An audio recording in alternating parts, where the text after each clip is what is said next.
pour éviter de prendre trop de retard, je vous propose de débuter.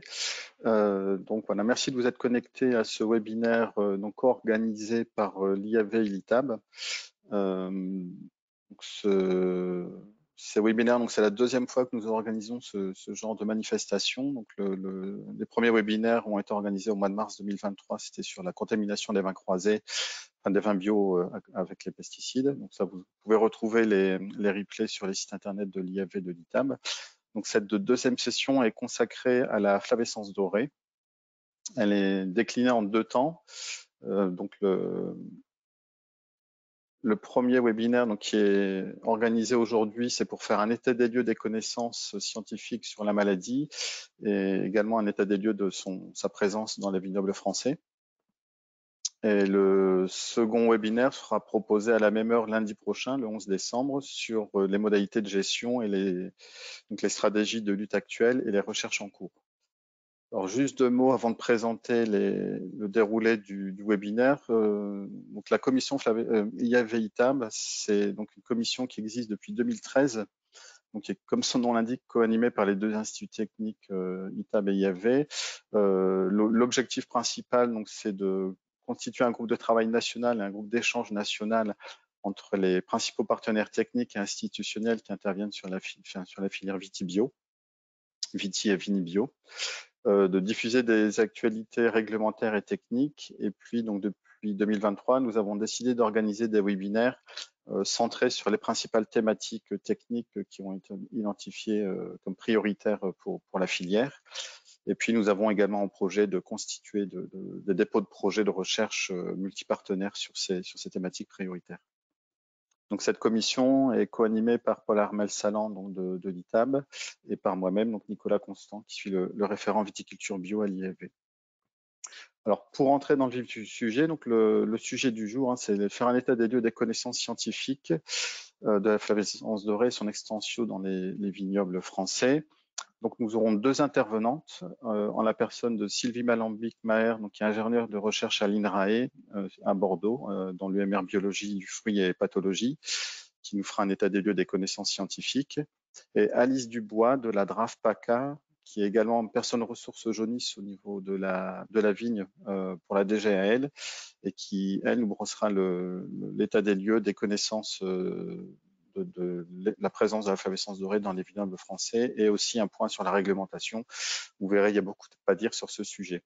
Donc l'organisation, donc il y a les deux interventions sont prévues pour une durée d'une demi-heure, suivie de 15 minutes de questions. Alors pour les questions, on vous invite à les poser à l'écrit dans l'outil GoToWebinar. Vous avez une rubrique questions. Donc voilà, vous saisissez votre question. Nous sommes trois modérateurs. On va lire les questions, on va les regrouper par thème et on les posera en synthèse à Sylvie et Alice. Dernière chose, donc en marge de ce webinaire, donc l'ITAB et l'IAV font partie d'un programme qui regroupe l'ensemble des instituts techniques agricoles donc le programme s'appelle Synergie Bio Non Bio. Dans le cadre de ce programme, nous sommes en train de faire des enquêtes pour identifier les besoins de R&D des filières bio. Donc pour ceux qui le souhaitent et qui seraient disponibles, à l'issue de ce webinaire, on vous invitera à remplir un questionnaire. Voilà, donc bon, j'y reviendrai. Donc avant de passer la parole à Sylvie, on vous propose de participer à un premier sondage qui est extrêmement simple. Donc voilà, l'idée c'est de répondre à cette question. Quelles sont vos principales questions vis-à-vis de la flavescence dorée? Donc soit vous utilisez un smartphone, vous pouvez scanner le QR code et vous verrez, il y a une fenêtre qui s'affiche et vous saisissez les mots, les principales questions qui vous viennent à l'esprit sur la flavescence dorée. Ou si vous n'avez pas de smartphone, vous pouvez aller sur le site WooClap et saisir le code de l'événement. Donc, on propose que vous fassiez ça en parallèle de l'intervention de Sylvie Malambic, donc qui va commencer son intervention. Vous pouvez répondre au sondage et on fera un bilan de ce sondage à l'issue de l'intervention de Sylvie. Voilà, donc je laisse la parole à Sylvie pour entrer dans le concret de ce webinaire. Donc, je vous remercie de votre présence et je vous souhaite un bon webinaire à tous. Bonjour à tous, vous m'entendez bien? Oui. Oui, oui. Merci Nicolas pour cette présentation. Donc je partage mon écran. Voilà. Je mets en diaporama. Voilà. Alors, j'imagine qu'il y a un souci avec les paramètres d'affichage. C'est bon comme ça? C'est parfait. C'est parfait. OK, très bien. Bonjour à tous. Donc, je vais débuter ce séminaire par une brève introduction sur les jaunisses de la vigne. Et ensuite, je vais détailler différentes études qui ont été conduites sur la flavescence dorée, principalement dans le cadre de projets du plan national contre le dépérissement du vignoble. Et donc, ceci sur 3 thématiques qui sont importantes pour la flavescence dorée. Tout d'abord, les dynamiques de dispersion à courte et longue distance de la maladie. 2, les risques d'émergence depuis l'environnement des vignobles. Et 3, les différences de sensibilité des cépages et variétés de vignes à la maladie. Alors, les principales jaunisses de la vigne qui sévissent en Europe sont la flavescence dorée et le bois noir. Elles sont caractérisées par les symptômes suivants: une décoloration du feuillage en rouge pour les cépages rouges et en jaune pour les cépages blancs, un enroulement des feuilles vers l'intérieur, flétrissement des grappes et absence de lignification des bois. Alors, les jaunisses de la vigne sont associées à des phytoplasmes qui sont des petites bactéries sans paroi qui se multiplient dans la sève élaborée de la vigne. Et pour ces 2 maladies, on a affaire à 2 phytoplasmes différents, le phytoplasme de la flavescence dorée d'un côté et le phytoplasme du bois noir de l'autre. Et donc, comme les symptômes sont identiques, le seul moyen de les différencier, c'est de réaliser des prélèvements et un diagnostic de laboratoire. Ici, on réalise une analyse par PCR en temps réel. Alors, les phytoplasmes sont transmis par des insectes hémiptères, piqueurs et suceurs de sève élaborée, qui sont des cicadelles, des fulgores ou des psylles. Et donc, lorsque l'insecte va s'alimenter à partir de la sève élaborée dans le phloème d'une plante infectée, il va acquérir les phytoplasmes, mais il ne sera pas de suite infectieux. Et il va pouvoir transmettre les phytoplasmes après une période de latence, pendant laquelle les phytoplasmes colonisent et se multiplient dans tout le corps de l'insecte. Mais une fois qu'il est infectieux, l'insecte l'est toute sa vie et on parle de transmission persistante. Les phytoplasmes sont également transmis par le greffage et la multiplication végétative de matériel infecté, ici des bois ou des plants de vigne. Alors, le phytoplasme de la flavescence dorée est transmis par la cicadelle Scaphoideus titanus, qui vit et se nourrit sur la vigne. Elle va donc transmettre de vigne à vigne le phytoplasme et ça va entraîner une propagation épidémique sous forme de foyer. Et vous avez ici l'exemple de l'évolution du nombre de cas contaminés sur une même parcelle au cours de 2 années consécutives. Et vous pouvez voir ici qu'il y a une multiplication du nombre de cas par un facteur 18. Alors, la cicadelle vectrice de la flavescence dorée, Scaphoideus titanus, est une cicadelle invasive. Elle est d'origine nord-américaine et elle a été introduite au début du XXe siècle dans le sud-ouest de la France suite à l'importation de vignes américaines afin de résister au phylloxéra et qui ont été utilisées comme porte-greffe. Elle a été détectée donc pour la première fois dans les années 50 dans l'Armagnac, puis au fil des décennies, elle s'est progressivement propagée dans les principaux vignobles européens. Et la maladie de la flavescence dorée a suivi de près la propagation, la diffusion de la cicadelle et s'est également propagée au fil des décennies dans les principaux vignobles européens. Et jusque dans les années 2000, on pensait que le phytoplasme de la flavescence avait été introduit tout comme la cicadelle par les porte-greffes américains. Mais récemment, on a pu montrer qu'en fait, la maladie de la flavescence résulte de la rencontre entre cette cicadelle nord-américaine et un phytoplasme de la flavescence qui était déjà présent en Europe dans des plantes sauvages de l'environnement des vignobles faisant office de réservoir. Et je vais revenir là-dessus tout à l'heure. Alors, comme il n'y a pas de méthode curative contre le phytoplasme, que les symptômes sont sévères et la propagation rapide, le phytoplasme de la flavescence a été classé organisme de quarantaine au sein de l'Union européenne.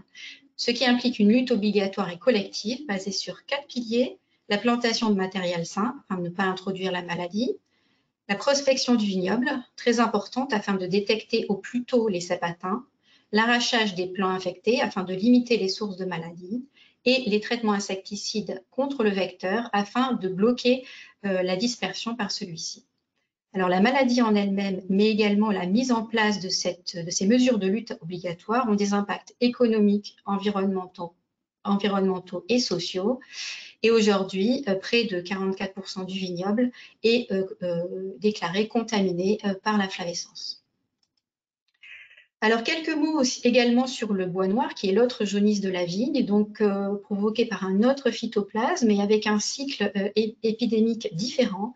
En effet, le phytoplasme du bois noir est transmis par le cyclide Hyalestes obsoletus, qui ne vit pas sur la vigne. Il vit sur des plantes adventices qui peuvent être présentes au sein du vignoble ou dans les environnements, qui sont des orties et des liserons. Et ces plantes sont également des réservoirs des phytoplasmes. Et l'insecte est polyphage et donc il va aller se nourrir sur différentes plantes, dont la vigne, et transmettre les phytoplasmes à la vigne. Cependant, l'insecte ne transmet pas de vigne à vigne. Il n'y a donc pas de propagation épidémique du bois noir d'une année sur l'autre. Alors pourquoi il est important de lutter aussi contre le bois noir? Eh bien parce qu'il peut masquer des cas de flavescence dorée, comme vous le voyez sur cet exemple, comme ce sont les mêmes symptômes des cas de flavescence présents également sur la parcelle. Et puis le bois noir en lui-même peut entraîner des pertes de production, d'où l'importance de la prospection, des prélèvements et des diagnostics en laboratoire, de l'arrachage des plants symptomatiques, de la plantation de plants certifiés et de l'élimination des plantes réservoirs. Alors, si vous voulez en savoir plus sur le bois noir, je vous invite à visionner le webinaire qui avait été donné pour l'IAV il y a quelques jours par mes collègues de l'INRAE et du CIVC. Donc maintenant, on va passer à une première thématique d'étude que nous avons menée sur les dynamiques de dispersion à courte et longue distance de la maladie. Alors tout d'abord, des études ont été menées sur la dispersion de la cicadelle vectrice, avec des expériences de marquage-recapture sur les cicadelles adultes, qui sont les cicadelles ailées, ce sont elles qui se déplacent le plus. Et donc, ici, vous avez l'exemple d'une expérimentation qui a été menée dans le cadre du projet RISCA par Audrey Petit de l'IFV, et des études similaires ont été menées également en Italie. Donc, vous voyez cet îlot, c'est un îlot de parcelles qui n'était pas traité aux insecticides et sur lesquels il y avait des populations importantes de la cicadelle, en l'absence de flavescence dorée, bien sûr. Et dans le carré, si vous voyez ma souris, dans le carré jaune ici au centre, pendant la saison, il a été régulièrement effectué des traitements afin de marquer les insectes à l'aide d'une protéine, la cérolalbumine. Et puis, vous pouvez voir qu'autour de ce carré de traitement ont été positionnés donc un réseau de pièges jaunes englués sur lesquels donc, les insectes marqués qui se déplacent vont être piégés. Les pièges sont régulièrement relevés et analysés pour la présence des insectes marqués. Et donc, plus des pièges virent vers le rouge, plus la proportion d'insectes marqués est importante. Et donc, dans cette étude, tout comme dans l'étude italienne, il a été montré que la grande majorité des insectes diffusent à moins de 30 mètres. Donc, c'est une distance assez faible, mais que quelques-uns sont retrouvés à plus longue distance sur cette expérience jusqu'à 160 mètres. Et pour l'étude italienne, quelques-uns sont retrouvés jusqu'à 300 mètres.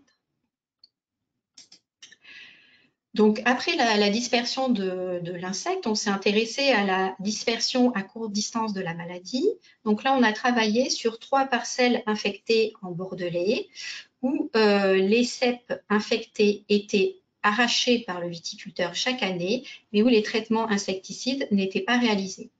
Et sur cette parcelle, donc, on a référencé de façon précise cep à cep les ceps infectés en rouge. Et vous pouvez voir également les pieds qui ont été arrachés, qui sont représentés en gris. Et ceci pendant 2 années consécutives. Alors, on a également bénéficié des données de prospection du GEDON des Bordeaux dans un rayon de 300 mètres qui a référencé les parcelles infectées, le nombre de pieds sur les parcelles infectées, mais qui n'avaient pas leur localisation exacte. Et donc, à partir de l'ensemble de ces données, on a réalisé des approches de modélisation mécanistique et statistique qui nous ont permis d'évaluer la distance moyenne de transmission sur une année à environ 12 mètres. Et que 80% des événements de dispersion ont lieu dans les 22 mètres, avec des événements plus rares de dispersion, on le voit bien ici sur cette courbe, entre 50 et 100 mètres. Donc, on voit que la maladie disperse assez peu et c'est pour ça qu'on observe des foyers. Et ces distances de dispersion, elles correspondent tout à fait à celles qui ont été mesurées pour la distance de dispersion de l'insecte vecteur. Alors, à partir de ces données, on a également pu modéliser l'évolution de la maladie dans le temps, dans les saisons futures, sur 10 ans, en termes de distance de dispersion de la maladie, en termes du nombre de nouvelles infections, et ceci en simulant différents niveaux d'arrachage. Depuis aucun arrachage, ici c'est en violet, jusqu'à 100% d'arrachage, ici en jaune. Et on peut voir ici aisément sur ces courbes que l'arrachage est important pour limiter la propagation, mais que malgré tout, la maladie continue à diffuser et à se multiplier. Et ceci est dû principalement aux infections cryptiques. Alors, que signifient des infections cryptiques?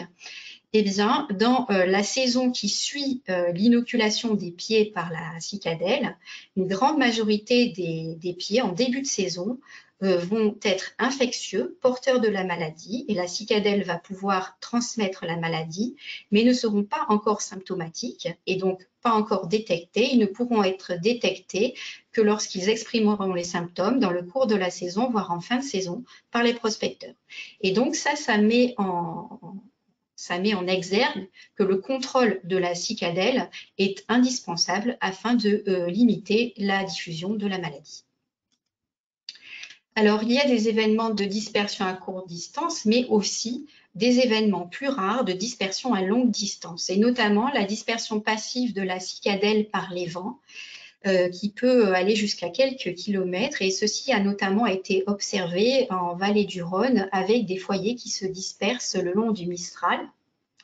Il y a également la dispersion de la cicadelle par les machines, et là c'est dans le cadre du projet Vacuum Bug. Il a été montré que des larves sont régulièrement visualisées, observées sur les feuilles qui restent sur les effeuilleuses et sur les rogneuses. Et donc, il est important en prophylaxie d'éliminer les rameaux et les feuilles qui restent sur les engins et de privilégier les déplacements des machines des zones non infectées vers les zones à risque d'infection. Et enfin, il faut aussi noter la dispersion possible par des plants de vigne infectés. Ces événements de dispersion ont eu lieu surtout dans les années 80 et 90 à l'échelle européenne, dispersion des phytoplasmes par le biais du déplacement de bois de vigne ou de plants infectés. Et aujourd'hui, avec la surveillance fine et les mesures obligatoires de lutte qui sont appliquées en pépinière, ce sont des événements qui sont beaucoup plus rares, mais ça souligne l'importance du traitement à l'eau chaude de ce matériel végétal afin d'éliminer les phytoplasmes avant plantation. Et là, il est important de souligner que ce traitement à l'eau chaude, ce n'est pas un vaccin et il ne va pas empêcher la contamination par des cicadelles infectées suite à la plantation. Alors ensuite, en deuxième partie, je vais parler des risques d'émergence de la flavescence dorée depuis l'environnement des vignobles. Donc, dans le cadre du projet COACT, nous avons mené différentes études sur le cycle écologique de la maladie et les risques de transfert depuis l'environnement des vignobles. Pour cela, nous avons mené différentes activités, et ceci dans différentes régions françaises, européennes et en partenariat avec les partenaires techniques au terrain. Nous avons réalisé des recensements et la cartographie des plantes réservoirs potentiel, donc sur les sites d'études, la collecte de plantes et d'insectes dans les environnements des vignobles, dans ces échantillons de plantes et d'insectes, la détection des phytoplasmes de la flavescence et le génotypage des phytoplasmes. Alors le génotypage, ça consiste à réaliser une sorte de carte d'identité des variants génétiques de phytoplasmes qui peuvent circuler entre le vignoble et les environnements. Et dans ces environnements, nous avons prélevé des insectes et réalisé des essais de transmission afin d'évaluer leur capacité de transmission de la flavescence dorée. Et donc, à partir de ces études, on a pu mettre en évidence que les aulnes et les clématites sauvages que l'on peut trouver fréquemment aux abords des vignobles sont les réservoirs originels européens des phytoplasmes de la flavescence dorée. Et avec, sur ces plantes, des cicadelles autochtones ou introduites, autres que Scaphoideus titanus, qui sont capables, qui s'alimentent sur ces plantes et ils sont capables de propager les phytoplasmes de la flavescence dorée au sein de ces plantes. Et ces cicadelles vont occasionnellement, de manière peu fréquente, aller goûter la vigne et transmettre les phytoplasmes de la flavescence vers la vigne. Alors, ce qu'il faut noter également, c'est que dans ces plantes, notamment dans les aulnes, sont présents des populations de variants génétiques de phytoplasme et que certains de ces variants, donc ceux qui sont ici représentés en rouge, sont compatibles avec la transmission par Scaphoideus titanus. Et donc, si Scaphoideus titanus est présent dans le vignoble, ils peuvent potentiellement générer des foyers de flavescence, alors que d'autres variants, ici en bleu, ne sont pas compatibles avec la transmission par la cicadelle viticole et ils resteront des cas isolés. Alors, comme on a donc montré que les transferts depuis ces plantes sauvages, aulnes et clématites réservoirs vers la vigne sont très peu fréquents et que tous les variants de phytoplasme n'ont pas de potentiel épidémique, le risque vis-à-vis de ces plantes est faible. Il n'y a donc pas nécessité d'éliminer ces plantes aux abords des vignobles. Alors, pendant ces études, on a également développé des tests de génotypage, donc comme je l'ai expliqué, qui permettent de tracer les variants génétiques des phytoplasmes et d'évaluer leur potentiel épidémique. Et ces tests de génotypage ont été transférés vers les laboratoires d'analyse agréés et ils sont aujourd'hui utilisés comme appui aux décisions de gestion pour les analyses de risque.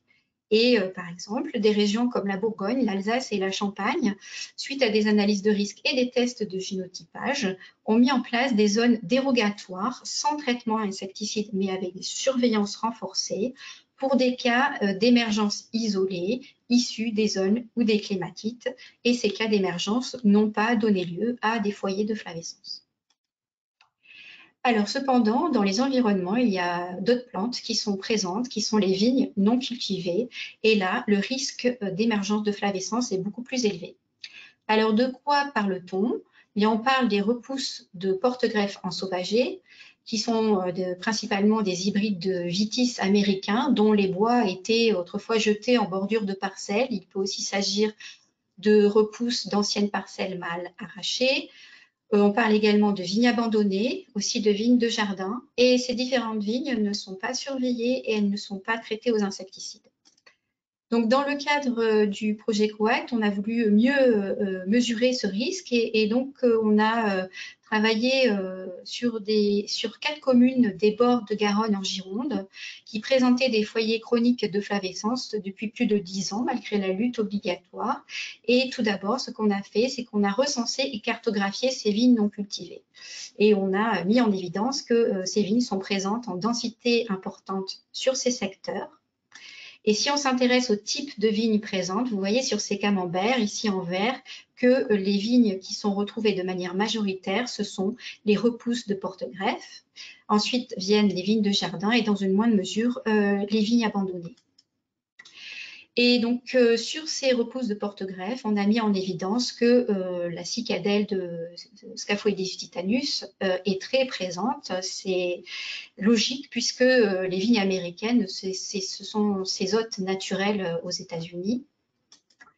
Et puis, lorsque l'on a fait des prélèvements, lorsque l'on fait des prélèvements aléatoires, excusez-moi, on a mis en évidence que 5 à 18% de ces repousses de porte-greffes étaient infectées sur l'ensemble des communes et que ce pourcentage monte à 35% lorsqu'on prélève en bordure de foyer. Or, je vais en reparler ensuite, ces repousses de porte-greffes présentent de très rares symptômes de la maladie, alors qu'ils hébergent des concentrations en phytoplasme élevées. Alors, si les cicadelles restaient sur ces vignes, ce ne serait pas un risque si élevé, mais des expérimentations menées à nouveau dans le projet RISCA ont montré que ce n'est pas le cas.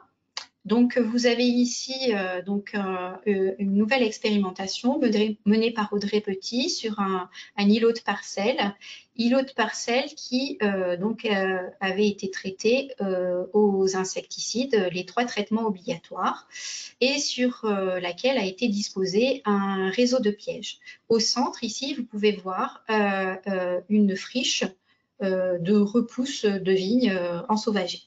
Et donc, de la même façon que tout à l'heure, plus les pièges virent vers le rouge, plus le nombre d'insectes piégés est important. Et donc, juste après les traitements obligatoires, vous voyez, les traitements sont efficaces. Il y a très peu d'insectes collectés dans la parcelle. Par contre, il y a des populations importantes sur les repousses. Et si on avance dans le temps, après les traitements, eh bien là, on voit que les pièges virent au rouge. Et ça signifie que les insectes, les adultes ailés migrent depuis la friche vers les vignes. Et donc, ils vont recoloniser les vignes traitées. Et si la maladie est présente, ils vont transmettre la maladie. Donc ça, cette migration des cicadelles vers les parcelles a été également démontrée en Italie.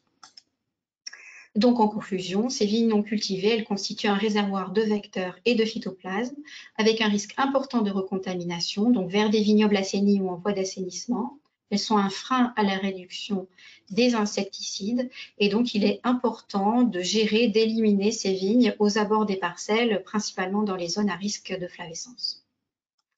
Alors, une fois qu'on a fait ce constat, eh bien, que peut-on faire pour agir? Donc, toujours dans le projet COACT, notre cartographie avait mis en évidence, donc sur ces communes du Bordelais, que les vignes non cultivées étaient évidemment présentes à 40% sur des terrains viticoles, mais qu'elles étaient également présentes à 50% sur des terrains de particuliers riverains et dans une moindre mesure sur des terrains publics. Donc on voit ici que l'ensemble des habitants d'un territoire sont concernés.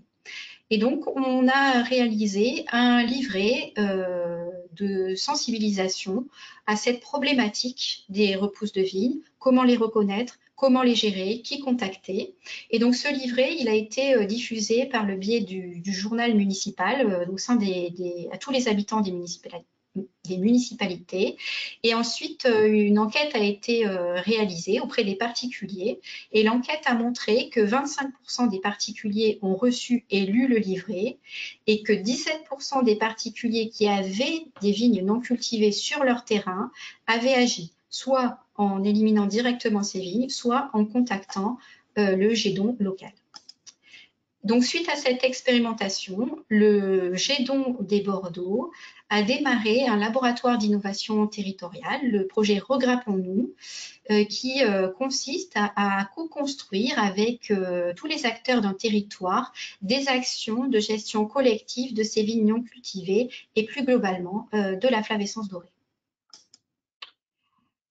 Voilà, donc maintenant j'aborde la... 5 minutes, Sylvie, excuse-moi. Oui, et ben ça devrait aller. Je vais peut-être dépasser d'1 ou 2 minutes.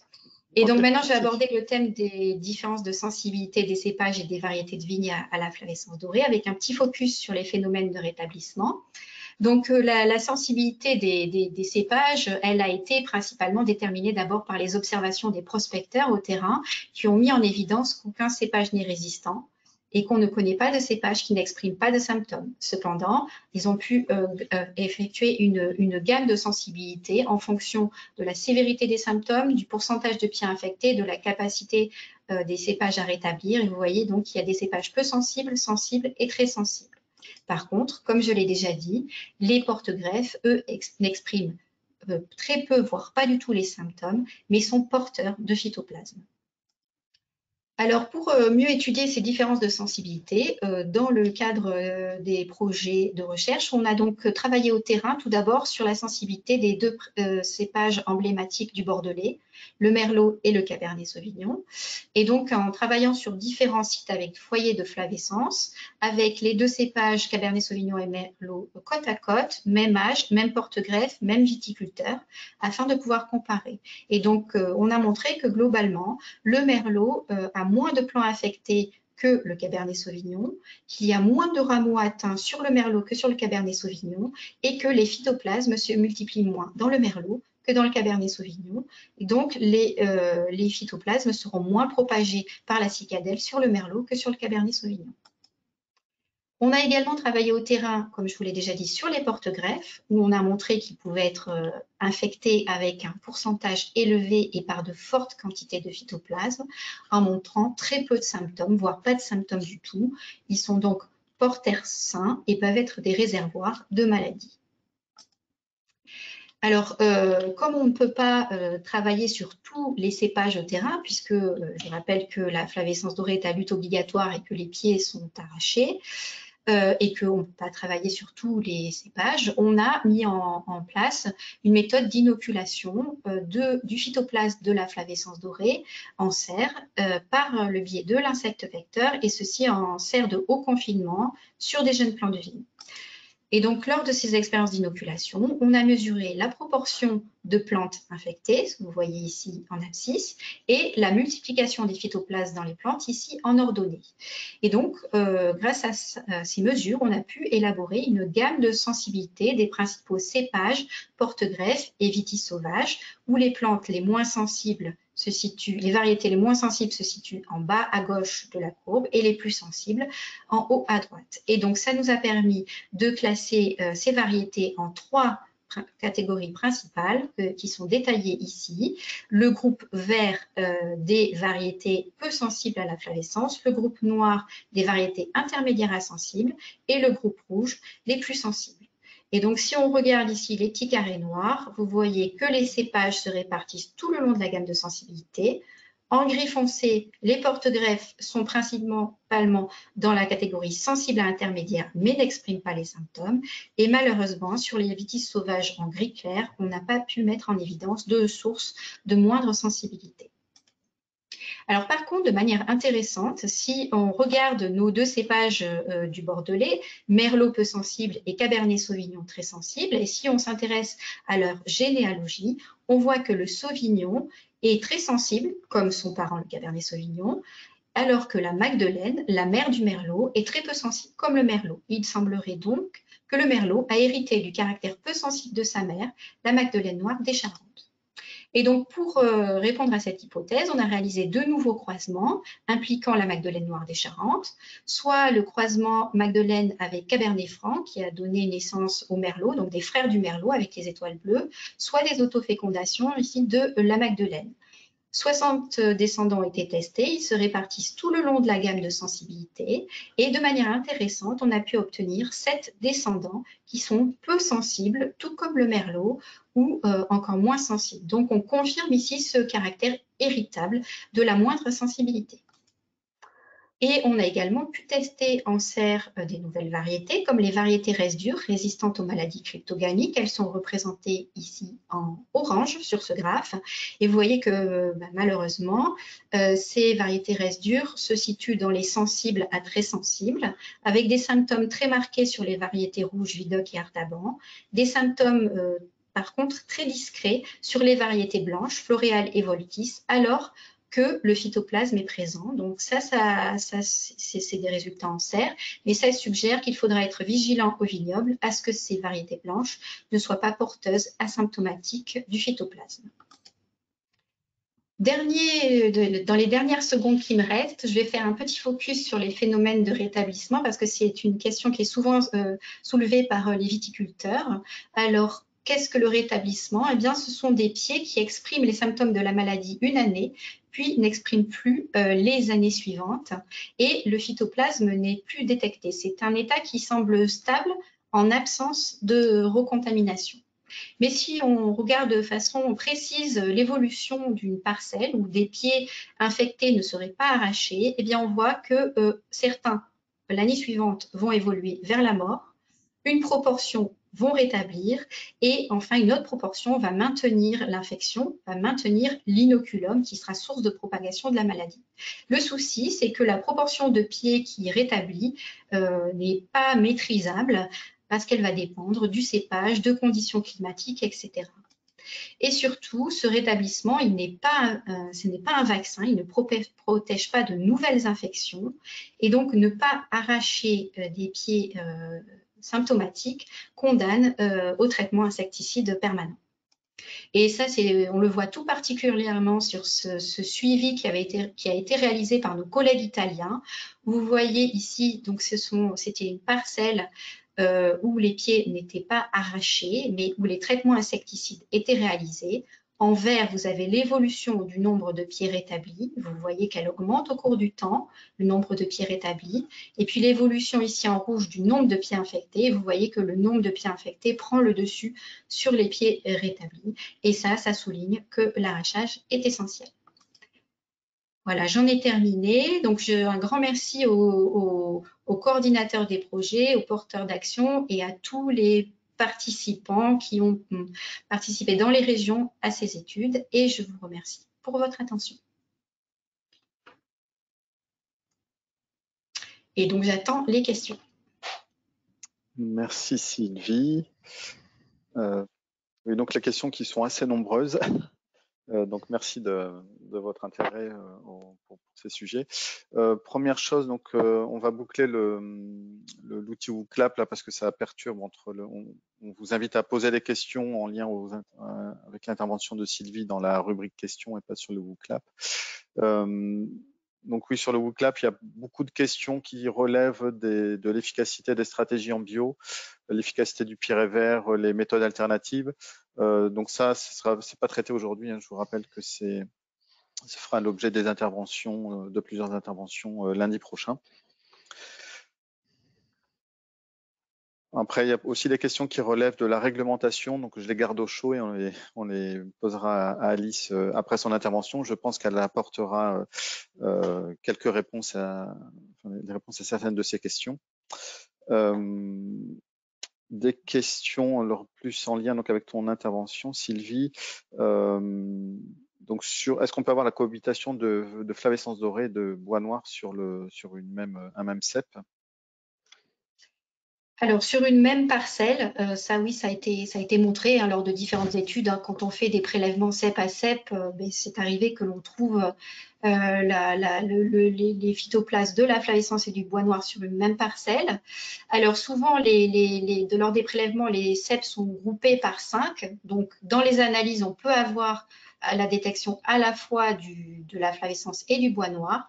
Et il y a quelques rares cas où ça peut arriver qu'au sein d'un même cep, hein, lorsqu'il n'y avait qu'un seul prélèvement, on puisse trouver du phytoplasme de la flavescence et du bois noir, mais c'est très rare.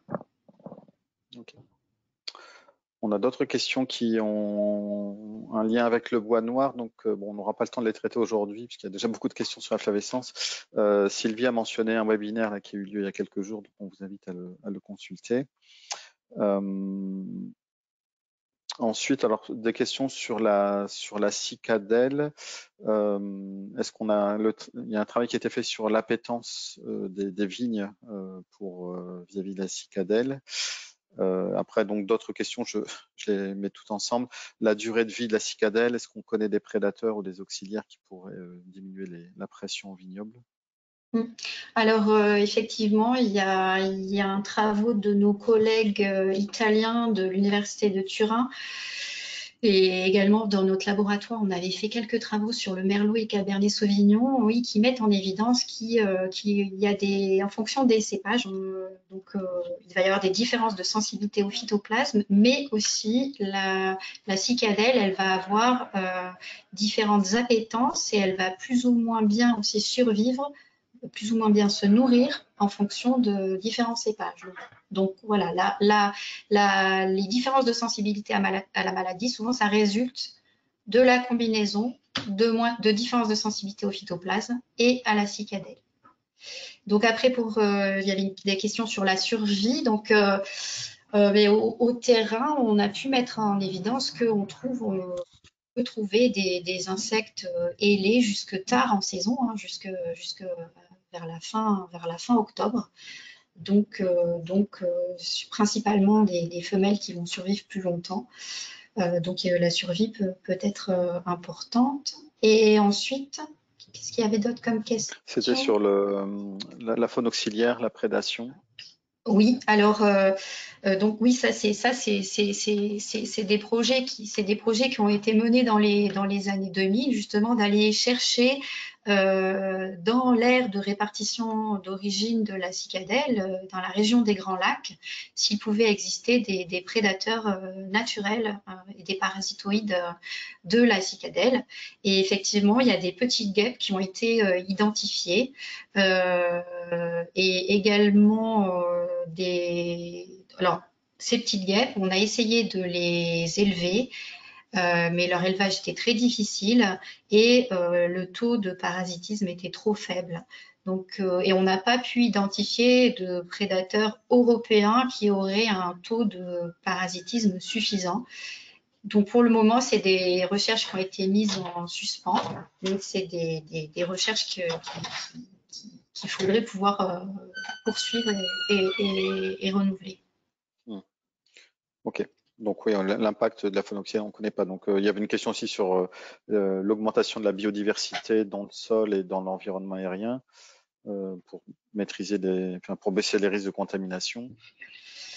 Ça, dans la mesure où on ne connaît pas les liens avec la faune auxiliaire. Oui, voilà. Alors vis-à-vis de la cicadelle ou vis-à-vis du phytoplasme? C'était le risque de contamination, donc peut-être. Oui, global. Oui, effectivement, il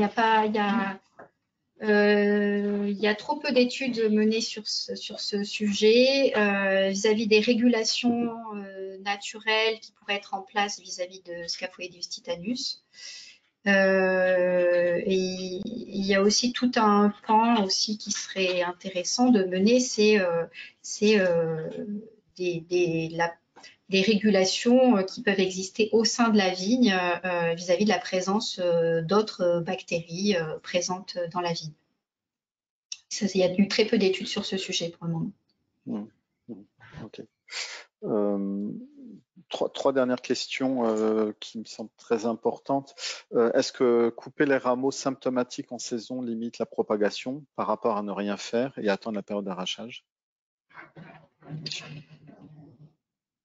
Alors, donc oui, tout à fait. Couper les rameaux symptomatiques dès qu'on les détecte permet de limiter la propagation. Le gros souci quand on coupe les rameaux symptomatiques, c'est que si les prospecteurs passent juste après, ils peuvent ne pas repérer les vignes malades et qui ensuite le phytoplasme va continuer sa multiplication et elles seront toujours infectieuses. Donc effectivement, si une parcelle est suivie par des prospecteurs et bien connue par des prospecteurs, ça peut être une solution pour limiter la propagation, mais le souci, c'est qu'ensuite, les pieds peuvent être ratés lors de la prospection. Okay. Est-ce qu'on peut tester les plants avant plantation pour savoir s'ils sont porteurs du phytoplasme? Alors oui, on a différentes techniques de PCR qui sont sensibles et qui pourraient permettre de détecter. Alors le souci, c'est alors s'il s'agit de plants, normalement ils ont exprimé des symptômes, donc on les a repérés en pépinière. S'il s'agit de bois de porte-greffe, s'il s'agit de porte-greffe, les porte-greffes n'expriment pas de symptômes et donc là, il faudrait réaliser énormément de tests afin de détecter le phytoplasme. Ok. Vas-y. Ouais. Oui. Il y a une question aussi de compréhension. Qu'est-ce que signifie le rétablissement? Est-ce que ça veut dire que le cep ne contient plus de phytoplasme ou alors uniquement ça veut dire qu'il n'y a plus de symptômes visibles? Oui, alors alors, le rétablissement, c'est pas des études qu'on a pu mener en France, c'est des études qui ont été menées par nos collègues italiens. Le phytoplasme n'est plus détecté dans la partie aérienne. Par contre, ce n'est pas encore très clair à savoir s'il est toujours présent dans les racines et si en fait ce n'est qu'une réémission et le phytoplasme va pouvoir réapparaître de manière chronique, parce que ça peut être le cas pour le phytoplasme du bois noir, par exemple. Donc, dans ce cas-là, on va plutôt parler de rémission. Et donc, on est un petit peu en une balance, en fait, entre rétablissement, rémission ou bien l'affection va continuer. Et cet équilibre un peu précaire, justement, il va être dépendant de plein de conditions et il n'est pas maîtrisable. Donc, voilà, ce serait très risqué de tabler sur du rétablissement. Il y a 3 autres questions sur la sensibilité. Est-ce que vous allez travailler sur les clones au sein des mêmes cépages? Est-ce que vous pensez qu'il y a des différences du coup de sensibilité en fonction des clones? Alors là, je peux poser aussi la question aux collègues s'ils ont remarqué des différences entre clones. Moi, j'ai pas de remontée de différence entre clones au terrain, hein, par les observateurs de terrain. Pour le moment, c'est pas.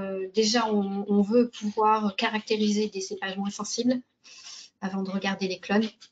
Voilà. Mais si vous avez des observations intéressantes, n'hésitez pas à me contacter. 2 dernières questions. Tu as mentionné que vous avez travaillé déjà sur pas mal de cépages, mais bien évidemment, localement, tous les cépages n'ont pas été abordés. Est-ce qu'il y a des travaux qui consistent à travailler sur la diversité des cépages? Parce que là, on a le chenin, la ligotée, le marcelan, le vermentino qui sont mentionnés. Bon, oui, tout à fait. Dans le cadre du projet Coact 2, donc là, je n'en ai pas parlé, mais on est en train de tester justement en serre et au terrain la sensibilité de différents cépages régionaux pour lesquels les prospecteurs observent justement des choses intéressantes, des cépages qui sembleraient moins sensibles auprès des prospecteurs. Voilà. Et ceci dans différentes régions viticoles. Dernière question avant de passer à l'intervention d'Alice qui va être aussi très, très riche. Est-ce qu'il y a des pistes de résistance au phytoplasme et qu'il y a des travaux qui sont faits sur le phytoplasme en lui-même et pas sur la cicadelle? Alors, de résistance de la vigne au phytoplasme? Oui. Donc, soit par des techniques OGM, soit par des vitis non vinifera qui seraient naturellement résistants. Alors, oui.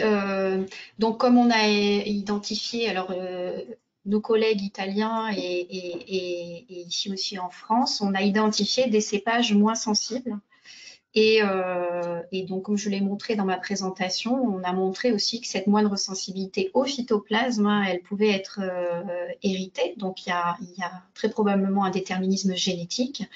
Et donc, on a déjà créé des populations, des descendants, afin d'étudier la ségrégation des caractères génétiques qui pourraient être impliqués dans cette moindre sensibilité. Hein. C'est du travail de longue haleine, hein, qui va demander plusieurs années. L'objectif, ce serait de pouvoir déterminer quels sont ces caractères. Ok, merci. Je propose qu'on passe à l'intervention d'Alice Dubois et on reprendra une série de questions à l'issue de son intervention. Merci.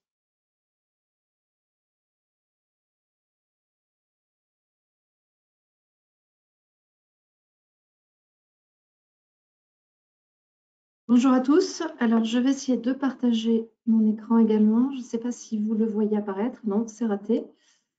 Alors, on va recommencer. Si, c'est bon. Voilà. C'est bon. Ouais, parfait. C'est bon. Affichage, voilà, impeccable. Merci. Alors, bonjour à tous. Donc, moi, je m'appelle Alice Dubois. Je travaille pour la Direction régionale de l'alimentation, de l'agriculture et de la forêt de la région Provence-Alpes-Côte d'Azur, donc pour le service régional de l'alimentation, plus exactement. Je travaille sur la flavescence dorée depuis mon arrivée dans ce service il y a 17 ans. Donc ça commence à faire pas mal d'années. J'ai la chance d'être en contact avec un certain nombre de mes collègues des autres régions viticoles qui sont touchées par cette maladie. Et depuis le milieu de l'année, 2023, j'ai repris la mission de personnes ressources qui était assurée par Brigitte Barthelet jusqu'au mois de janvier. Donc, mission de personnes ressources jaunisse de la vigne pour la Direction générale de l'alimentation du ministère de l'Agriculture. Donc, c'est une mission qui est récente pour moi. Donc, pour l'instant, je prends encore un petit peu mes marques. Je n'ai pas encore eu le temps de creuser tous les sujets, mais c'est à ce titre que j'interviens aujourd'hui pour vous dresser un petit état des lieux de la flavescence dorée en France et en Europe et pour vous parler des évolutions réglementaires qui sont à venir là, dans les semaines et les mois qui viennent. Alors, comme vous l'a montré Sylvie Malambic sur la présentation précédente, la flavescence dorée est présente en Europe, dans différents pays européens, avec une ancienneté de contamination, comme elle vous l'a montré aussi, qui est liée probablement à l'extension du vecteur à partir des premières introductions en France vers le milieu des années 1950. Donc, on a certains pays qui ont été contaminés, enfin, en tout cas, ce que vous avez à l'écran, c'est le reflet des déclarations par les États membres. Hein. Donc, on a des détections qui datent pour certains pays des années 90. Donc, c'est le cas, par exemple, de l'Italie ou de l'Espagne.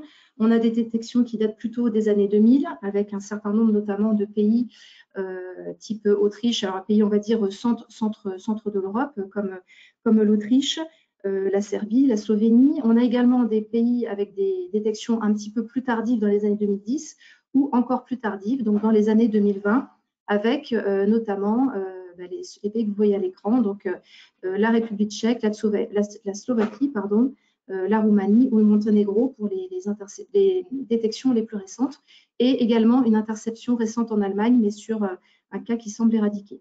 Alors, toutes ces données, vous pouvez les retrouver sur le site de l'OEPP, c'est en accès libre, bien entendu, sur ce site Internet. Cette diapo aussi pour vous montrer qu'il y aura des implications sur la gestion de la flavescence dorée par ces pays. Donc, on n'a pas d'idée dans ces données OEPP du taux d'infection des États membres et du vignoble, le pourcentage du vignoble en fait atteint par la maladie dans ces pays. On peut avoir dans certains cas une indication comme quoi ce sont des foyers ponctuels ou une maladie qui est largement disséminée, mais on n'a pas du tout de données chiffrées sur le sujet. Mais j'y reviendrai après sur les évolutions réglementaires. Alors, en France, la maladie, elle est également ancienne, hein, puisqu'elle date donc les premières. Ah, excusez-moi, je viens de perdre l'affichage de mon écran. Je ne sais pas pour quelle raison. Je ne vois plus ma diapo. C'est pas pratique. Alors, est-ce que vous voyez toujours mon écran? Oui, nous on le voit. Bon, je ne sais pas ce qui se passe. Oui, ça y est, c'est revenu. Excusez-moi. Alors, donc, détection dans les années 50, on va dire dans le sud-ouest de la France. La maladie, depuis, s'est établie dans de larges zones du vignoble, malgré la mise en place de mesures de gestion. Donc, ça, c'est l'état des communes contaminées en 2021. Vous voyez en gros, donc, toutes les communes contaminées sont en rouge ou en jaune. Les communes vertes sont des communes qui sont en périmètre de lutte, mais non contaminées pour l'année 2021, ce qui ne veut pas dire qu'elle n'ait pas été contaminée auparavant ou ensuite. Mais c'était un état des lieux, en fait, sur cette année-là. Et vous voyez que la maladie concerne globalement, on va dire, une grande moitié sud de la France, notamment le sud-ouest et le sud-est, également une partie de la région Rhône-Alpes et un morceau de la Bourgogne, sachant que les communes viticoles sont toutes les communes qui sont grisées en fond de carte. On peut considérer qu'on a des situations un peu différentes en fonction des vignobles, avec une maladie qui peut être considérée comme quasiment endémique, notamment dans la région Nouvelle-Aquitaine, avec les premiers cas détectés, on va dire en gros dans les années 90, la région Occitanie avec des détections dans les années 80-90, également le vignoble savoyard avec des détections plutôt dans les années 2000. Il y a d'autres vignobles où la maladie est présente, significativement présente, pas encore tout à fait au stade endémique, notamment une partie du vignoble de la région Provence-Alpes-Côte d'Azur, donc détection dans les années 2000, puis les années 2010 pour la partie la plus au sud. La région Auvergne-Rhône-Alpes, notamment le sud de Rhône-Alpes, dans les années 2000. La Corse, c'est un petit peu plus ancien, mais avec des foyers qui restent en tout cas géographiquement assez limités. Et on a certains secteurs de Bourgogne-Franche-Comté, donc avec des démarrages des cas très ponctuels au début des années 2000, puis des cas plus épidémiques et une dissémination beaucoup plus large depuis les années 2010. Et enfin, on a une troisième catégorie de foyers qui sont plutôt ponctuels, alors soit des détections très récentes ou des détections un petit peu plus anciennes, mais qui n'ont pas donné lieu à des foyers épidémiques et à une dissémination importante de maladies sur la région en question. Donc notamment sur la Champagne, avec cas ponctuels au début des années 2000, puis des cas un petit peu plus récents depuis 2017, le Centre-Val de Loire, et la région Pays de Loire. Donc, on ne voit pas le point sur la carte, mais ce sont deux points qui sont contigus. Et également des cas en Alsace, donc, qui ont été cités par Sylvie également, mais on est sur des cas non épidémiques ou des zones et une zone sur laquelle le vecteur n'est pas présent. Donc, dans le cas où ce sont des génotypes non épidémiques, ça ne pose pas tellement de problème de propagation. Et de toute façon, en l'absence de ce vecteur Scaphoideus titanus qui nous pose à tous problème de la région Alsace, pour l'instant, ces cas restent des cas isolés. Et on n'a aucune détection à ce stade dans le vignoble de Lorraine. Donc ça, c'est pour vous brosser un portrait rapide sur l'historique. Alors, si on regarde un petit peu plus en détail ce qui se passe au niveau de l'ensemble de la... J'ai encore perdu mon écran, excusez-moi. Voilà. Alors, au niveau de l'ensemble de la France, on a un certain nombre d'évolutions qui se sont produites en 2022 et en 2023. Alors, en 2022, pour commencer par la partie ouest, on a une extension des foyers d'Indre-et-Loire qui était découvert juste auparavant, avec un nombre significatif de parcelles et un grand nombre de souches malades. En parallèle, une parcelle contaminée a été découverte dans le Maine-et-Loire, juste à côté donc, de l'Indre-et-Loire, de l'autre côté de la frontière. Donc, vous voyez que ces petits cas, même ponctuels, peuvent arriver assez rapidement à des extensions sur les communes voisines, voire quand on est en limite de département ou limite de région, sur les régions voisines. On a eu également, sur cette année 2022, un cas en pépinière sur la Loire-Atlantique, qui est pour l'instant un département indemne, en dehors de ce cas-là. Un nouveau foyer dans le Sancerrois, des extensions de zones délimitées existantes ou nouvelles zones délimitées au niveau de la Champagne, avec débordement au niveau des départements voisins, donc notamment l'Aisne et l'Île-de-France. Donc l'Aisne, région Hauts-de-France, et la Seine-et-Marne, à côté de France. Donc des cas pas très importants, mais quand même des détections sur des départements qui étaient jusqu'à présent indemnes. Ensuite, les cas alsaciens, donc, qui restent toujours des cas ponctuels sans vecteur. Une détection en Chablis. Alors ensuite, on a une évolution qui est un petit peu contrastée entre les différentes zones du vignoble sur la Bourgogne, avec, en fonction des années, amélioration ou aggravation de la situation. Donc, globalement, plutôt une diminution des contaminations sur le nord du Mâconnais et plutôt une aggravation sur le sud et le Beaujolais. Et en fonction des années, une situation qui fluctue au niveau de la partie Côte d'Or. Des nouvelles communes contaminées dans le Jura. Nouvelle commune contaminée également, un tout nouveau foyer dans l'Allier. En parallèle, on a sur des vignobles déjà existants sur 2022 une diminution des zones délimitées dans l'Ain et dans l'Ardèche, une forte extension sur les Bouches-du-Rhône et sur le Vaucluse et un nouveau foyer détecté dans le Var. Donc, simplement, rien que sur l'année 2022, en comparaison avec 2021, vous voyez qu'on a à la fois des extensions ou des régressions sur les zones existantes et ponctuellement des cas qui apparaissent alors souvent en bordure de zones qui sont déjà concernées, mais parfois au milieu de rien, sur d'autres parties du vignoble où on n'avait pas de cas connus jusqu'à ce moment-là. 2023, alors pour le bilan que je vous dresse là, c'est un bilan qui est bien entendu provisoire, puisque les bilans sont en cours de consolidation au niveau des régions. Donc, ce sont les premières informations que nous avons eues auprès de nos collègues des différentes régions viticoles. Donc, le foyer d'Indre-et-Loire continue à s'étendre, mais on n'a pas d'expansion côté Maine-et-Loire, donc ça reste encore assez localisé à un très faible nombre de communes. Alors en Champagne, on a une situation contrastée. Je n'ai pas parlé des génotypes, mais vous avez plusieurs génotypes présents sur les foyers champenois. Quand on parle de Champagne, c'est à la fois la Marne et l'Aube. Donc, dans l'Aube, on n'a pas de flavescence sur le cas, donc ce cas qui est très au sud, on n'a pas de flavescence détectée cette année.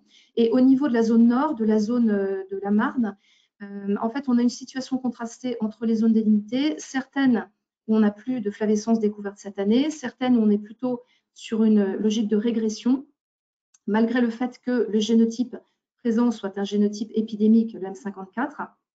Et au contraire, on a une autre zone avec génotype M54 où la flavescence dorée s'étend. Donc, ça peut être mis probablement en relation avec des modes de gestion qui ont été différents, des choix différents au niveau de ces différentes zones du vignoble. Pas de détection en revanche côté Île-de-France, donc côté Seine-et-Marne, et plutôt une amélioration de la situation côté Hauts-de-France. Au niveau de l'Alsace, on a de nouveaux cas découverts, alors 2 nouvelles zones et un cas sur une zone déjà contaminée. Ensuite, sur des départements qui sont un petit peu plus au sud, donc une aggravation de la situation dans l'Yonne, plutôt une amélioration sur le nord de la Bourgogne et toujours une dissémination importante des foyers sur la zone sud, donc Mâconnais et Beaujolais, avec une situation qui devient très préoccupante, notamment sur le Beaujolais, avec de très fortes contaminations en termes de nombre de parcelles, en termes de nombre de souches et également de nouvelles communes. Toujours une extension dans le vignoble du Jura. Le foyer de la Vignièvre, au contraire, est considéré comme éradiqué puisqu'il n'y a pas de cas détectés depuis plus de 2 ans. Encore un nouveau cep contaminé sur l'Allier, donc ça confirme en fait la contamination de ce département, même si ce sont toujours des cas ponctuels.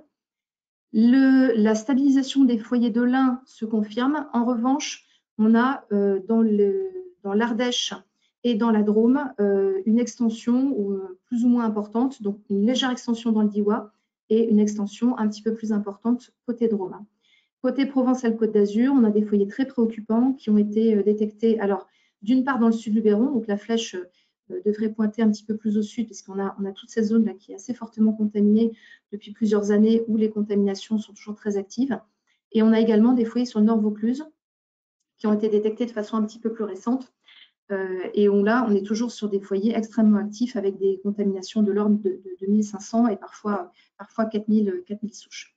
Et enfin, une stabilisation relative des foyers des Bouches-du-Rhône, notamment sur la zone ouest, une légère diminution par rapport au très gros pic qu'on a eu les années précédentes, et par contre, une évolution assez importante du foyer du Var. Donc, on a toujours, d'une année sur l'autre, un espèce d'effet de vague, plus ou moins, avec, en général, des contaminations en bordure des zones déjà existantes, des tendances à la dispersion de la maladie, et de temps en temps des cas qui se produisent donc dans des nouveaux secteurs, comme ça a été le cas par exemple sur l'Allier, comme ça a été le cas à l'époque dans la Nièvre, dans l'Yonne, ou sur les foyers à cheval sur Pique-Loire et la région centre. Et on a en parallèle quelques régions où la maladie régresse, alors parfois en bordure ou parfois de façon un petit peu plus généralisée. Je n'ai pas parlé de Nouvelle-Aquitaine et d'Occitanie, dans la mesure où ce sont des vignobles qui sont quand même très fortement contaminés et où les évolutions se font vraiment à la marge. J'ai préféré faire cette présentation plutôt sur les zones qui étaient jusqu'à l'heure actuelle moins touchées, mais où l'évolution peut devenir à terme également plus préoccupante.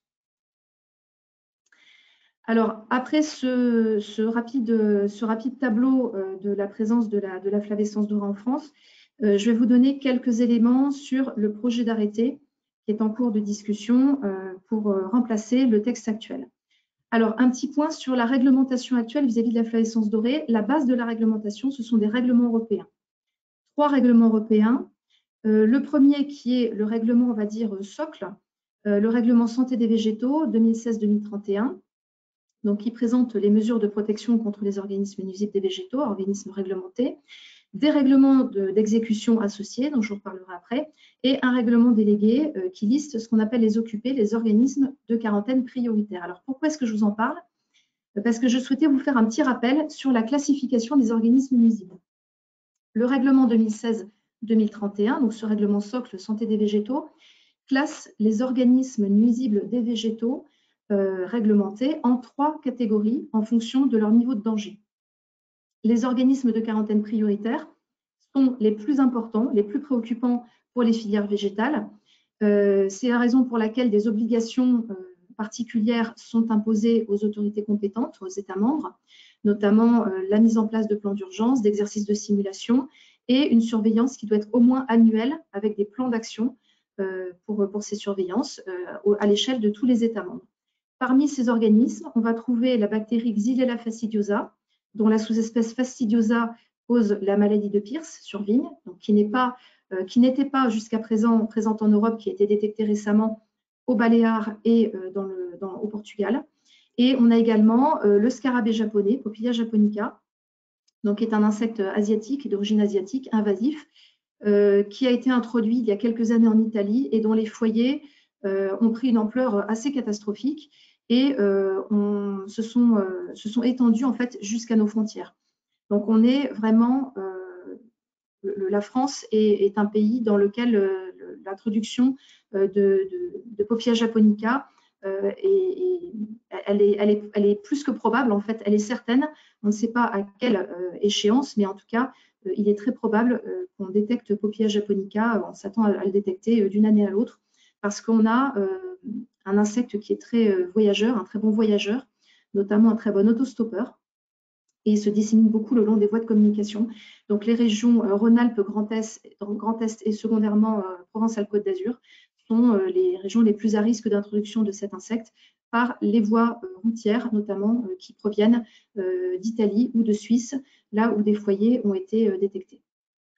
Ensuite, dans la deuxième catégorie, on va trouver la flavescence dorée, mais également d'autres organismes nuisibles qui sont sous surveillance, et notamment Aleuroccanthus spiniferus, donc l'aleurode épineux du citronnier, qui a été détecté en 2023 en région Occitanie et en région Provence-Alpes-Côte d'Azur. Et en Occitanie, il a été détecté sur vigne. Et on trouve également dans cette catégorie les vecteurs non européens de la bactérie Xylella fastidiosa. Pour ces organismes de quarantaine qui sont très nombreux, alors ce n'est pas 200 sur vigne, hein, bien entendu, c'est plus de 200 sur l'ensemble des végétaux. Pour ces organismes de quarantaine, l'objectif peut être soit l'éradication, soit l'enrayement. Et il y a également des obligations de mesure et de surveillance. Mais là, la surveillance, elle est à minima pluriannuelle et non plus annuelle, comme dans le cas des occupés. Et troisième catégorie dont fait partie le bois noir. Donc, ce sont les organismes réglementés non de quarantaine. Là, l'objectif, c'est de vivre avec, mais en réduisant l'impact économique sur les filières. Et en revanche, leur présence sur les végétaux destinés à la plantation est interdite. Donc, ce sont des végétaux qui sont des organismes réglementés qui sont surveillés, notamment à ce titre-là, dans les filières de production de bois et plants, notamment pour la vigne. Les deux premières catégories d'organismes, quarantaine et quarantaine prioritaire, font l'objet d'une surveillance officielle par les services de l'État et leurs délégataires, mais pas la troisième catégorie. Donc, je voulais quand même vous resituer la flavescence dorée par rapport à l'ensemble des organismes de quarantaine. Ce n'est qu'un parmi plusieurs, avec d'autres qui risquent également un jour d'apparaître sur notre territoire et qui risquent également de poser de gros soucis.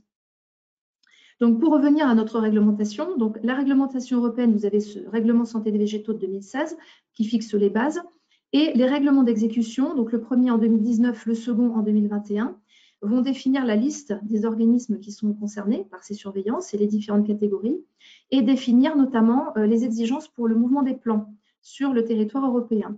Et l'une des nouveautés introduites par le règlement 2021-2285 de 2021, ce sont des modifications pour la flavescence dorée et pour la vigne. Ce sont des modifications des conditions de délivrance des passeports phytosanitaires, donc notamment la partie surveillance des environnements de parcelles de production de bois et plants, avec des distances qui ont été précisées dans ce règlement de 2021, et la précision que les végétaux de vitis laissés à l'abandon dans les environnements des parcelles de bois et plants ne sont pas autorisés, doivent être arrachés. Ils doivent être enlevés, sinon le matériel ne peut pas bénéficier sans mesure supplémentaire de la délivrance du passeport. Donc ça, c'est une modification, ce sont deux modifications importantes qui ont été introduites en fin 2021. On a également un nouveau règlement qui est sorti en 2022 qui établit les mesures d'enrayement de la flavescence dorée dans certaines zones délimitées. Alors, l'enrayement, je ne vous ai pas détaillé ce que c'est. En gros, l'éradication, c'est ce qu'on fait jusqu'à présent sur la flavescence dorée. L'enrayement, c'est une stratégie de lutte qui permet de définir, qui permet d'avoir des mesures plus adaptées à la réalité du terrain quand on a des situations où l'éradication n'est plus possible. L'éradication demanderait des moyens démesurés et n'est pas forcément possible en fonction de l'état sanitaire du vignoble. Et certains pays en ont déjà fait le choix. Et notamment, c'est pour ça que je vous parlais de cette différence de contamination entre pays européens. Certains pays comme la Croatie, le Portugal et la Slovénie ont d'ores et déjà défini des zones infectées en enrayement sur leur propre territoire. Et ces zones infectées, on doit définir autour des zones tampons qui font 2,5 km et qui débordent pour le Portugal sur l'Espagne, pour la Slovénie et la Croatie sur l'Italie et la Hongrie, surtout les zones slovanes. Donc, ce sont des choix qui ont déjà été faits par certains pays européens dès la sortie du règlement en 2022, mais au moment de la mise à jour de ces annexes, il y aura sûrement d'autres pays européens qui vont leur emboîter le pas. La réglementation nationale, pour l'instant, elle est constituée par l'arrêté du 27 avril 2021 de lutte contre la flavescence dorée et son vecteur. Alors, comme les modifications des règlements européens, les modifications du Big Act, ce qu'on appelle le Big Act, c'est-à-dire le règlement d'exécution modifié 2021-2285 et la sortie du règlement d'exécution enrayement sont ultérieures à cet arrêté de lutte nationale, il est nécessaire de modifier cet arrêté pour pouvoir introduire les nouvelles dispositions réglementaires adaptées pour répondre à ces obligations européennes. Et on a également, au niveau local, au niveau régional, des arrêtés préfectoraux qui vont décliner les mesures de lutte précisément sur les différents vignobles. Alors, l'arrêté, donc, il est obligatoire de le faire évoluer pour tous ces éléments. Alors, l'objectif, c'est de clarifier les mesures vis-à-vis de la flavescence dorée, donc un certain nombre de mesures qui laissaient peut-être un petit peu de flou au niveau de la mise en œuvre. C'est de mettre en cohérence ce futur arrêté modifié avec la réglementation européenne, d'introduire les mesures d'enrayement, et également de tenir compte des conclusions de la commission d'expertise du Conseil scientifique et technique de l'IFV sur la sécurisation du métal de multiplication, dont les travaux se sont conduits fin 2021, début 2022, et dont les conclusions ont été présentées en mars 2022. Donc l'arrêté va se baser sur tous ces nouveaux éléments, le futur arrêté va se baser sur tous ces éléments pour mettre en œuvre de nouvelles mesures qui doivent être bientôt discutées. Donc, au niveau de la structure de l'arrêté, il y aura bien entendu des définitions des dispositions générales, ça c'est assez classique. Il y aura une différenciation des mesures pour les zones en stratégie d'éradication et les zones en stratégie d'enrayement. Et il y aura toujours des mesures spécifiques au site de production de matériel de multiplication. Le calendrier, il va être très contraint, puisque les premiers éléments ont déjà été présentés à FranceAgriMer en tant qu'autorité compétente pour la délivrance des passeports phytosanitaires et à la commission métal végétal qui émane du PNDV. La semaine prochaine va avoir lieu une concertation avec les DRAFSRAL, donc qui sont gestionnaires en région. Et le 21 décembre doit se tenir un groupe technique émanant du CNOPSAV pour échanger sur un premier projet de texte. L'objectif étant de consulter l'ensemble du CNOPSAV par voie électronique en janvier, de réaliser la consultation publique pour une publication en février ou en mars. En parallèle, la France doit présenter aussi des premiers projets de zonage de zones sous stratégie d'enrayement qui sont en cours de définition au niveau national, mais notamment la région Nouvelle-Aquitaine s'était prononcée déjà il y a plusieurs mois pour un passage en stratégie d'enrayement sur le territoire, donc sur l'ensemble du vignoble aquitain, à quelques rares exceptions près. Donc ces éléments doivent être transmis en parallèle à la Commission européenne, puisque les zonages enrayement sont directement inclus dans l'annexe du règlement enrayement. Voilà où on en est. Alors, je ne peux pas vous présenter à l'heure actuelle de projet de texte, puisqu'on n'a pas encore de version stabilisée et que beaucoup de choses vont être discutées à cette réunion du 21 décembre, donc à laquelle de nombreuses structures qui représentent la viticulture dans tous ses aspects vont participer. Donc, c'est bien un groupe technique il y aura encore probablement de nombreux allers-retours et une possibilité de vous exprimer également au moment de la consultation du public. Donc, vous serez bien entendu tenu au courant de toutes ces évolutions. Voilà le calendrier dans l'état actuel des réflexions au niveau national. Voilà, je vous remercie. J'en ai fini pour la présentation et donc je suis à votre disposition pour les questions. Merci beaucoup, Alice. Merci, Alice. Du coup, il y a eu plusieurs questions qui allaient un peu dans le même sens. C'est notamment par rapport à la Champagne et à l'Alsace. C'est comment explique-t-on la présence de pieds contaminés en l'absence du vecteur? Alors, il y a deux possibilités que Sylvie a présentées tout à l'heure pour la dissémination de la maladie. Les possibilités de dissémination par l'insecte par voie naturelle sont plutôt des disséminations à courte distance. Pour les disséminations à longue distance, malheureusement, le cas le plus probable, c'est la dispersion par des plants éventuellement contaminés ou alors éventuellement par des cicadelles qui auraient été, emportés par du matériel, mais on reste encore sur des distances qui sont raisonnables. Ce n'est pas de la distance intervignoble.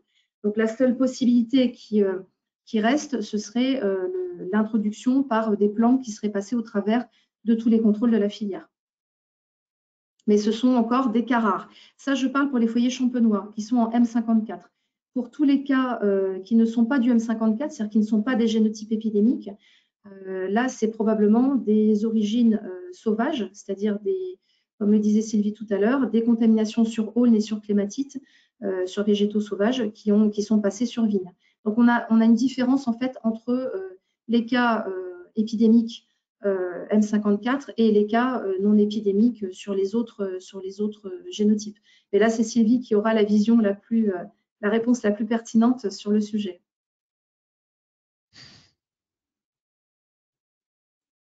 Vous voulez que je complète? Ouais. Si tu veux compléter. Enfin, tu l'as très bien résumé. Effectivement, on a montré que sur certains cas isolés en Alsace et en Champagne, on a très probablement des transferts depuis des plantes sauvages environnant les vignobles, en Alsace et Champagne, les aulnes. Et ces cas n'ont pas évolué vers des foyers, alors qu'en Champagne, il y a d'autres cas qui ont des génotypes différents, qui, eux, ont évolué vers des foyers. Et là, on se questionne sur l'origine. Est-ce que ça peut être une introduction par du matériel végétal, une introduction par un vecteur infectieux? Mais en tout cas, là, il s'agit de génotypes qui se propagent au vignoble et de génotypes de phytoplasme épidémique. Après, pour des contaminations entre communes, même un petit peu éloignées, nous, on a des cas en région où très clairement, c'est le matériel. Donc, ça ne fait pas 150 km, bien entendu, mais sur des fois des distances assez conséquentes, on a des quasi-certitudes que c'est bien le matériel de rognage d'écimage qui a transporté en fait, des cicadelles infectées d'une zone à l'autre. On a des cas où c'est à couper au couteau, quoi, entre des parcelles qui appartiennent à la même exploitation traitées avec le même matériel et puis des parcelles de voisins qui n'ont que des contaminations secondaires où les foyers n'ont pas du tout la même intensité. Il y a plusieurs questions qui vont dans le même sens aussi. C'est notamment, je rebondis sur ce que vous venez de dire l'une et l'autre. Vu l'importance du matériel végétal dans le transport à dissémination à grande distance, pourquoi le traitement à l'eau chaude n'est pas rendu obligatoire? Alors, le traitement à l'eau chaude, donc effectivement, c'était quelque chose qui a été beaucoup discuté par le passé, qui est toujours beaucoup discuté. Alors, le risque zéro, c'est sûr qu'il n'existe pas. Il y a beaucoup de contrôles sur la filière bois et plants. Il y a énormément de surveillances qui sont mises en œuvre sur les parcelles de vignes mères, sur les parcelles de pépinières. Il y a des surveillances sur les environnements, des traitements obligatoires. En fait, la réglementation européenne ne permet pas d'imposer un traitement systématique des bois, donc des boutures ou des plants, au niveau d'un État membre. Parce qu'en fait, les trois voies sont laissées au niveau européen. La première possibilité, c'est que le matériel provienne de zones exemptes. Si le matériel provient de zones exemptes, il a directement son passeport phyto. Si ensuite le matériel ne provient pas de zones exemptes, il doit respecter un certain nombre de critères, c'est-à-dire surveillance des parcelles, pour garantir l'absence de flavescence sur les sites de production, surveillance des environnements pour vérifier qu'il n'y a pas de flavescence dans les environnements de production, absence de vignes à l'abandon, toujours dans ces mêmes environnements, traitement insecticide adapté. Et si ces conditions-là ne sont pas remplies, dans ces cas-là, c'est le traitement à l'eau chaude. Donc, le problème de cette réglementation européenne, c'est qu'elle ne permet pas à un État membre de faire le choix d'imposer systématiquement le traitement à l'eau chaude. Et le fait de l'imposer au niveau d'un État membre, ce serait une distorsion de concurrence. On ne pourrait pas l'imposer au niveau des pépiniéristes qui vendent du matériel sur notre territoire. Et donc, ce serait une distorsion de concurrence aussi vis-à-vis de nos propres professionnels, sachant qu'il y a quand même beaucoup de choses qui sont mises en place. Donc, on est un petit peu coincé par ce règlement européen qui définit bien les conditions de délivrance des passeports phyto pour l'ensemble de l'Union européenne. Et il y a bien ces 3 voies qui sont possibles. Je sens qu'il y a plusieurs participants qui précisent que les traitements eau chaude ont été rendus obligatoires dans certains cahiers des charges d'appellation en Champagne et en Bourgogne. Alors, ça, c'est différent. Oui. Ça, c'est différent, effectivement. Ce sont dans des cahiers des charges d'appellation. Donc, les cahiers des charges peuvent le préciser, effectivement, peuvent le rendre obligatoire. Mais ça, après, c'est une décision professionnelle au niveau d'une appellation et ça ne concernera pas toutes les parcelles qui ne sont pas en appellation sur le territoire. Donc, ça peut avoir une efficacité au niveau d'un secteur qui est assez homogène, où on a où cette obligation va concerner tous les viticulteurs, ou en tout cas un très, très grand nombre de viticulteurs.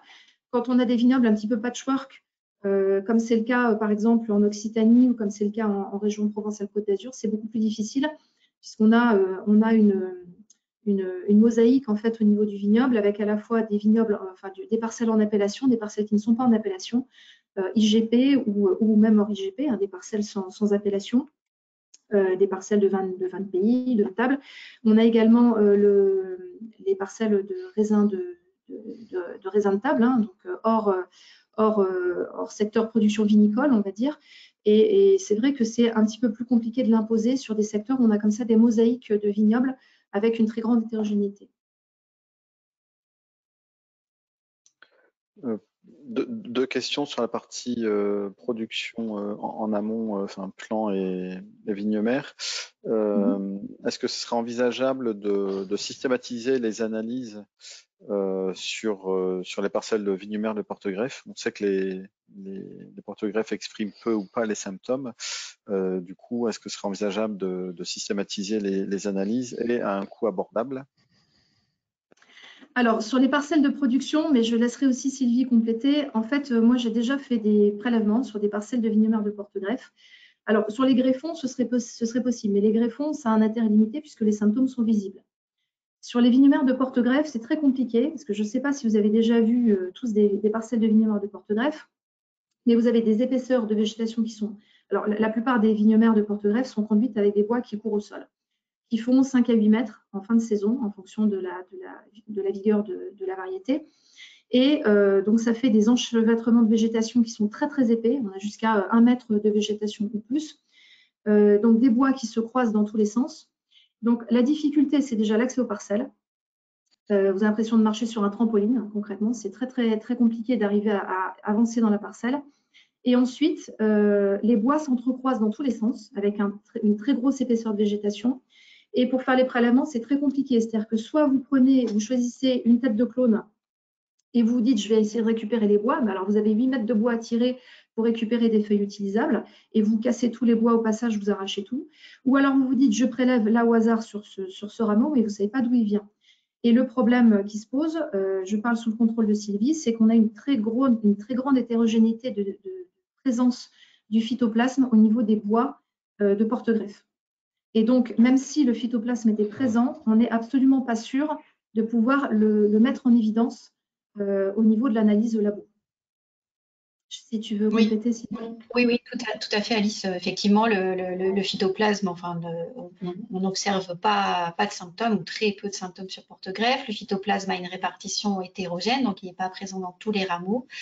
Et donc là, dans ce cas-là, il faudrait pouvoir mettre en place un grand nombre de prélèvements et puis avoir des méthodes d'analyse. Mais ça c'est des choses qu'on est en train d'essayer de développer, des méthodes d'analyse qui soient très très sensibles et qui permettent d'enrichir en cible de phytoplasme si le phytoplasme est présent.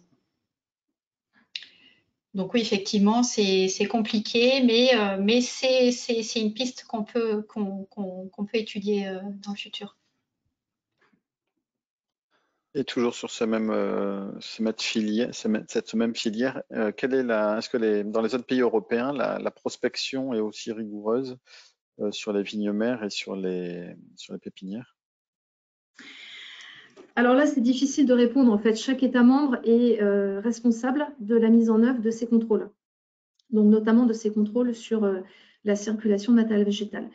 On n'a pas à l'heure actuelle de méthode utilisable et fiable qui permettent sur bois dormant de mettre en évidence la présence de phytoplasme sur du matériel importé, par exemple. Donc, vous recevez un lot de plants. Moi, à ma connaissance, il n'est pas possible de faire des analyses fiables pour dire, voilà, le lot de plants, il est contaminé ou il est indemne. Chaque État membre met en œuvre un certain nombre de contrôles et met en œuvre un certain nombre d'obligations. Après, est-ce que c'est respecté? Ça, c'est une très bonne question. On sait ce qui se fait sur notre territoire, mais par contre, ce qui se fait sur les territoires des autres États membres, on ne peut pas vous le garantir. Normalement, chaque État membre est censé faire la police chez lui.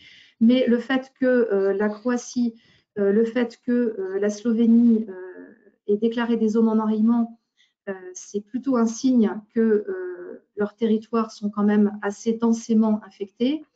Il semble que l'Italie y réfléchisse aussi. Le Portugal a également fait sauter le pas, au moins pour une partie de son vignoble.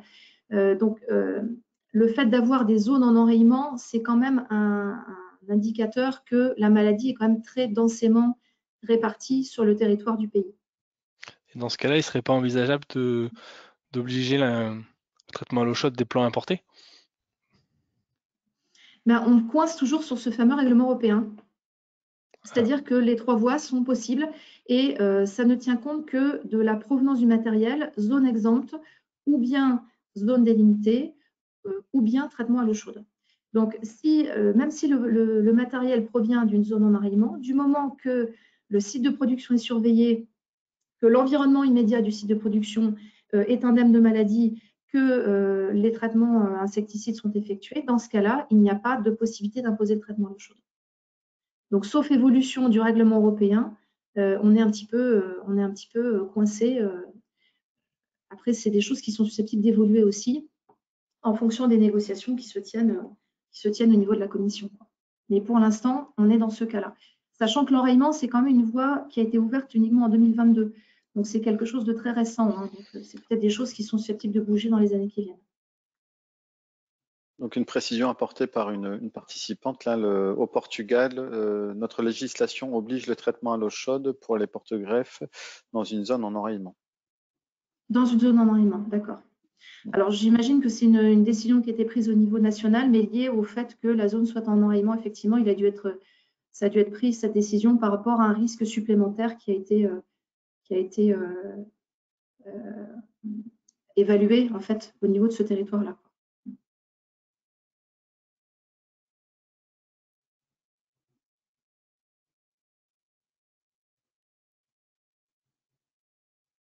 Est-ce qu'il y avait d'autres questions, d'autres remarques? Oui, des questions. Il y en a encore pas mal. On va pas pouvoir les prendre. J'essaie de faire le tri.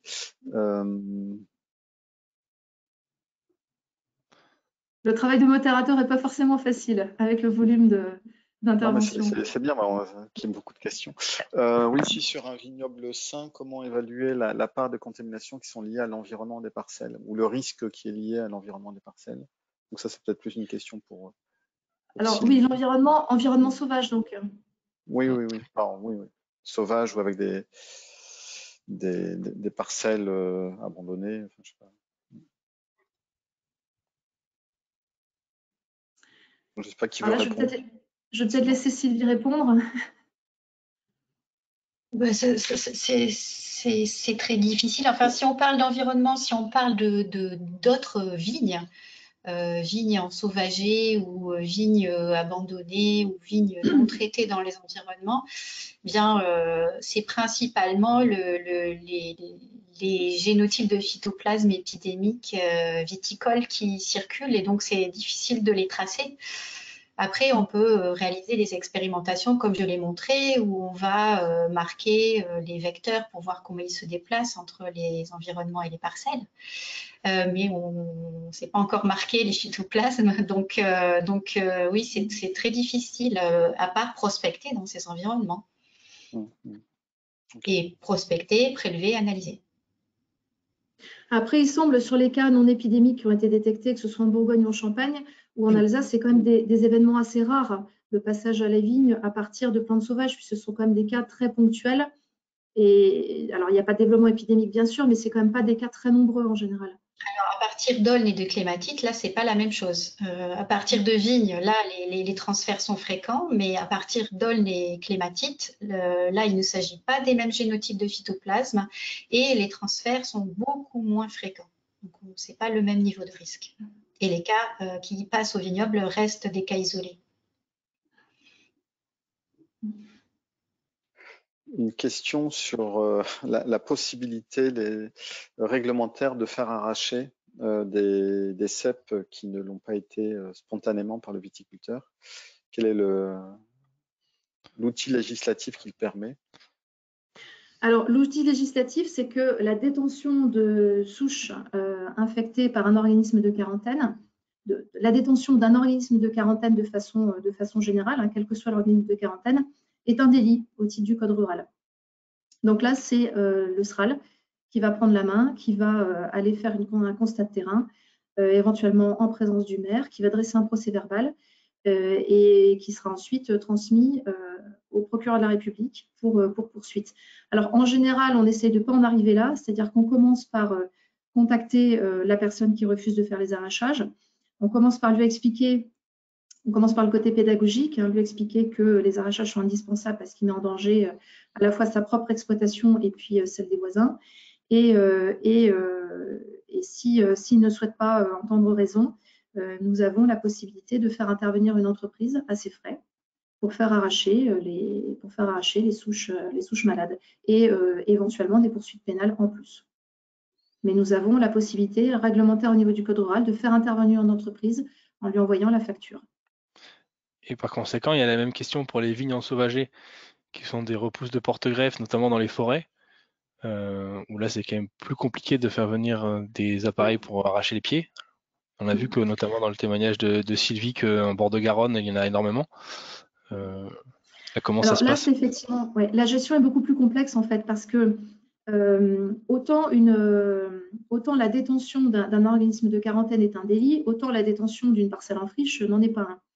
Si c'est une parcelle en friche qui est située dans un environnement de foyer, la réglementation actuelle, donc l'arrêté 2021, permet par analyse de risque régional, permet au préfet de région d'imposer un certain nombre de mesures et notamment l'arrachage des parcelles non cultivées, hein, donc des vignes non cultivées dans les environnements de foyer. Donc ça, c'est un choix local au niveau du préfet de région et donc qui peut donner lieu à des notifications d'arrachage de la DRAF et qui peut donner lieu ensuite à des arrachages, y compris d'office. Hein.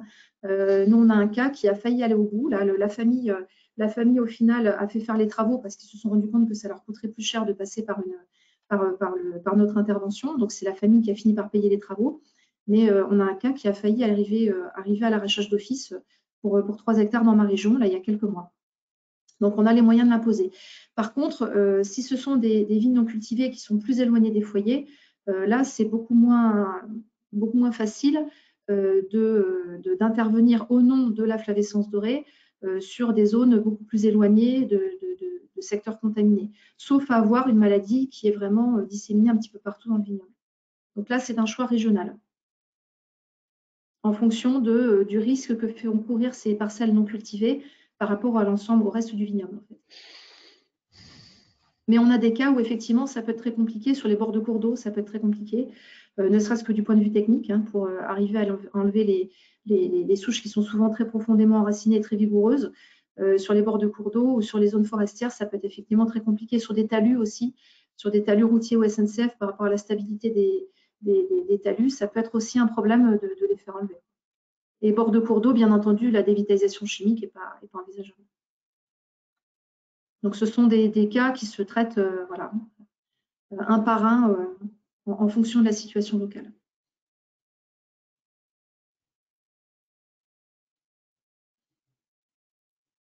Là, tu évoquais le cas de la situation chez un vigneron. Là, on a une remarque dans les questions sur le fait que la Compagnie nationale du Rhône, qui gère donc les abords du Rhône, est largement aussi concernée. Tout à fait. Bon, ça a été depuis 10 ans, il y a eu des demandes d'arrachage qui ont été faites, mais sans résultat probant. Alors, c'est suivi par mes collègues de la région Auvergne-Rhône-Alpes.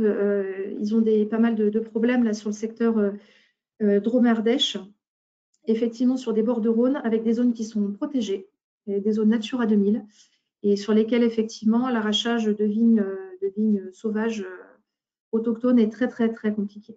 Donc c'est suivi par mes collègues, mais effectivement c'est très compliqué d'arriver à quelque chose de pratique, à quelque chose de concret sur ce genre de secteur.